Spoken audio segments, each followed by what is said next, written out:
मैं आपको आज परमेश्वर के वचन में आपको वो कुंजी देने आया हूँ जिस दिन अगर आप इसको समझ जाओगे, एक दीर्घ आयु जियोगे, एक जयवंत जीवन जियोगे, पहाड़ों को हटाने वाले विश्वास के योद्धाओं की तरह आप जियोगे, क्योंकि आप जान लोगे कि परमेश्वर के स्वरूप और समानता में आपको रचा गया है। और जब मैं बाइबल को पढ़ रहा था, इसका क्या मतलब है कि परमेश्वर ने हमें अपने स्वरूप और अपनी समानता में बनाया। ध्यान से सुनना, बाइबल कहती है कि शुरुआत में सब अंधकार था, पृथ्वी बेडौल थी, सुनसान था, और परमेश्वर का आत्मा गहरे जल के ऊपर मंडरा रहा था। जैसे यहां परमेश्वर का आत्मा मंडरा रहा है, मगर कुछ नहीं बदला। कितने समय तक परमेश्वर का आत्मा मंडरा रहा था हमें नहीं पता। 5 मिनट, 10 मिनट, 1 साल, 10 साल, बाइबल हमें नहीं बताती। मगर केवल परमेश्वर का आत्मा अगर कहीं पे मौजूद है, इसका मतलब ये नहीं कि बदलाव आएगा। परमेश्वर का आत्मा गहरे जल के ऊपर मंडरा रहा है, मगर कोई बदलाव नहीं आया जब तक परमेश्वर ने अपने मुंह को नहीं खोला और बोला, लेट देयर बी लाइट, उजियाला हो जा, और उजियाला हो गया।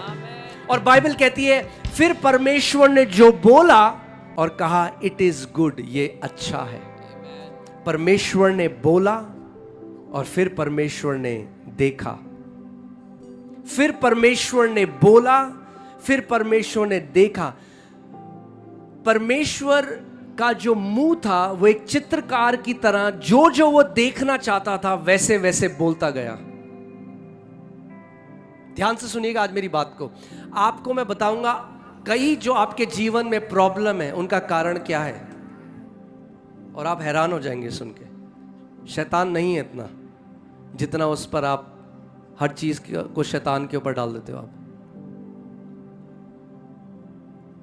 परमेश्वर ने कहा और वैसा हो गया और वो अच्छा था। और बार बार परमेश्वर ऐसा बोलता गया, और बाइबल में लिखी है उत्पत्ति 1 में 9 बारी परमेश्वर को बोलना पड़ा। और उसके बाद 10वीं बार परमेश्वर ने ये बोला, आओ अब हम मनुष्य को अपने स्वरूप, अपने समानता में बनाएं कि वो भी अधिकार रखे।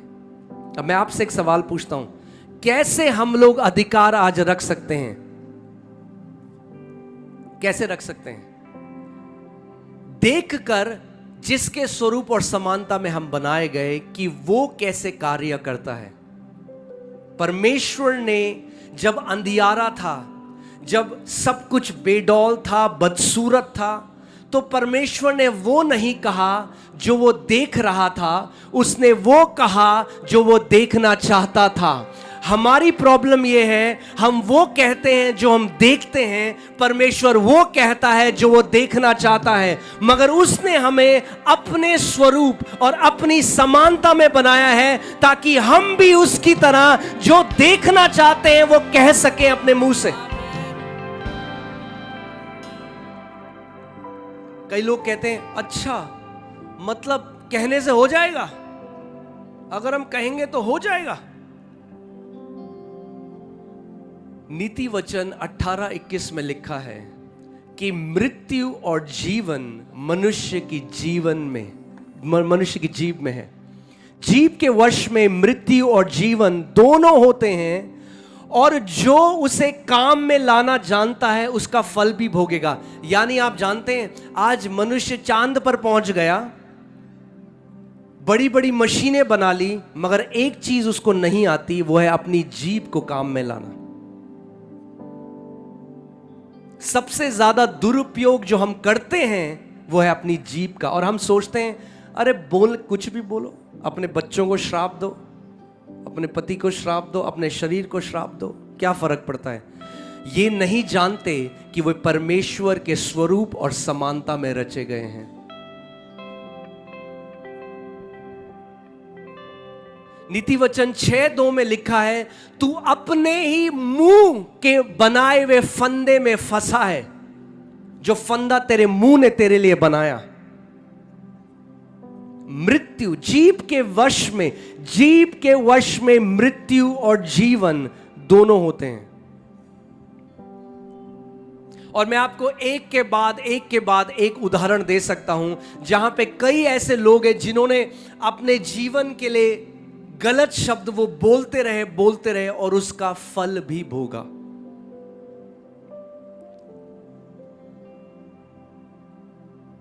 एक बहुत फेमस एक्टर है अमेरिका में, अब तो उसकी मृत्यु हो गई, पॉल वॉकर करके, अगर मुझे नाम सही है तो। मगर वो जो भी इंटरव्यू देता था तो बोलता था उसको कार चलाने का बहुत शौक था, रेसर का। तो कहता रहा मरूंगा मैं तो कार चलाते हुए एक्सीडेंट में मरूंगा। और कई बारी हमें लगता है जब हम ये शब्द बोलते हैं तो ये कोई फर्क नहीं पड़ता। बोलता गया बार बार, अलग अलग बार, मैं अगर मरूंगा तो कार क्रैश में मरूंगा, मुझे कार इतनी पसंद है।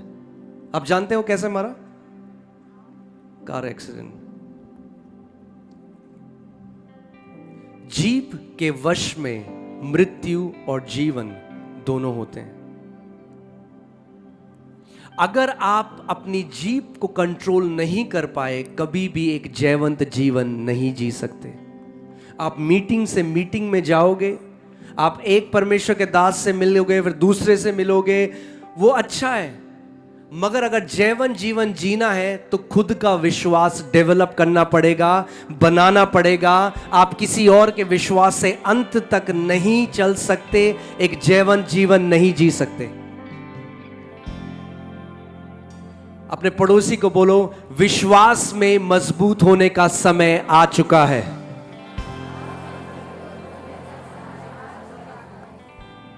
आप सुनाई आवाज आ रही है मेरी? कई लोग ऐसे बैठे। पड़ोसी को बोलो, विश्वास में बलवंत होने का समय आ चुका है। हालेलुया। इस हिंदुस्तान ने अभी तक ईसाइयों को देखा है, मगर वो समय आ रहा है जब परमेश्वर के बेटे और बेटियां खड़े हो रहे हैं, जो किसी धर्म का प्रचार नहीं करेंगे, जो प्रभु यीशु मसीह की सामर्थ में चलेंगे, जो दिखाएंगे कि स्वर्ग का राज्य आ चुका है और जो कोई उस नाम पर विश्वास करेगा वो उद्धार पाएगा।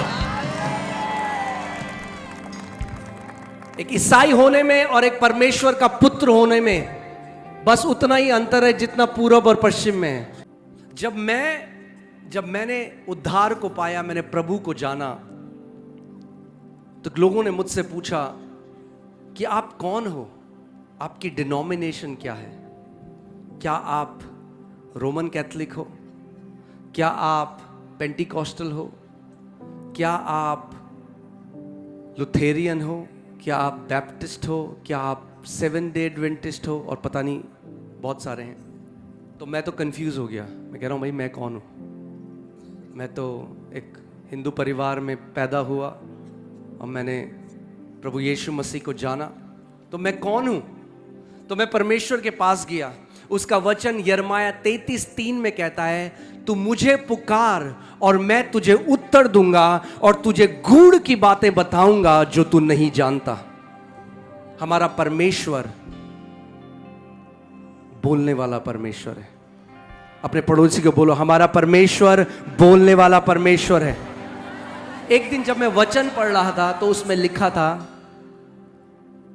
क्योंकि आज अगर आप किसी को बोलोगे परमेश्वर आपसे बात करता है तो वो बोलेगा, ये देखो, बोले स्किज़ोफ्रेनिक बीमारी बोलेंगे, इसको मेंटल डिसऑर्डर हो गया है, इसको आवाजें सुनाई देती हैं। मगर एक दिन मैं वचन पढ़ रहा था और उसमें लिखा था, जो मैंने तुझे बोलने के लिए मुंह दिया, क्या मैं नहीं बोलता हूंगा? जो मैंने तुम्हें सुनने के लिए कान दिए, क्या मैं नहीं सुनता हूंगा? तुम किस चीज से मेरी उपमा दोगे और कौन सा चढ़ावा मुझे चढ़ाओगे? जो उस पृथ्वी में तुम खड़े हो मैंने बनाकर तुम्हें दी है, क्या आप उसे चढ़ाओगे और क्या आप उसे दे सकते हो? आप उसे कुछ नहीं दे सकते। मगर एक चीज वो आपसे चाहता है, आपके चढ़ावे नहीं चाहता, आपकी भक्ति नहीं चाहता, आपका प्रेम चाहता है। क्योंकि भक्त क्या करता है? भक्त सुबह उठता है और 10-15 मिनट वो बाइबल पढ़ेगा, प्रार्थना करेगा, मगर उसके बाद जब वो जाएगा तो वो वही करेगा जो उसे करना है, फिर वो भूल जाएगा क्योंकि भक्ति कर दी सुबह। मगर जो प्रेमी है वो एक ऐसा जीवन जिएगा जिससे उसके प्रेमी की महिमा हो। मैं आपको कोई कथा सुनाने के लिए नहीं आया हूं दिल्ली से, मैं आपको आज परमेश्वर के वचन, मैं आपको वो कुंजी देने आया हूँ, जिस दिन अगर आप इसको समझ जाओगे, एक दीर्घ आयु जियोगे, एक जयवंत जीवन जियोगे, पहाड़ों को हटाने वाले विश्वास के योद्धाओं की तरह आप जियोगे, क्योंकि आप जान लोगे कि परमेश्वर के स्वरूप और समानता में आपको रचा गया है। जैसे मैंने आपको कहा था, यीशु मसीह ईसाई बनाने के लिए नहीं आया, यीशु मसीह परमेश्वर का पुत्रों के लिए आया। वचन में लिखा है यूहन्ना 1:12 में, जितनों ने प्रभु यीशु मसीह को ग्रहण किया उसने उन्हें परमेश्वर की संतान होने का क्या दिया? अधिकार दिया। वो आपको अधिकारी बनाने के लिए आया। जो अधिकार आदम ने अदन के बगीचे में खो दिया था, वही अधिकार प्रभु यीशु मसीह ने अपने विश्वास करने वालों को दोबारा दे दिया है।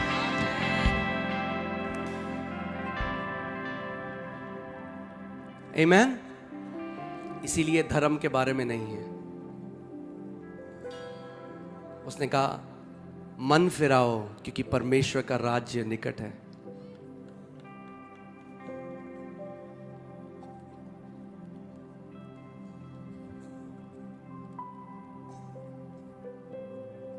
बाइबल बताती है,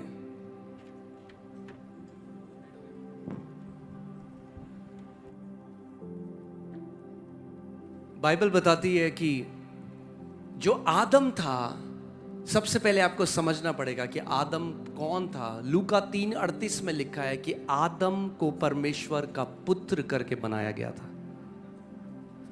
और जब पुत्र बनाया परमेश्वर ने, तो उसको क्या दिया? पुत्रों को क्या दिया है? पुत्रों को क्या दिया है? अधिकार। मगर आदम ने पाप के द्वारा उस अधिकार को खो दिया और एक दास की तरह रहने लगा, एक नौकर की तरह।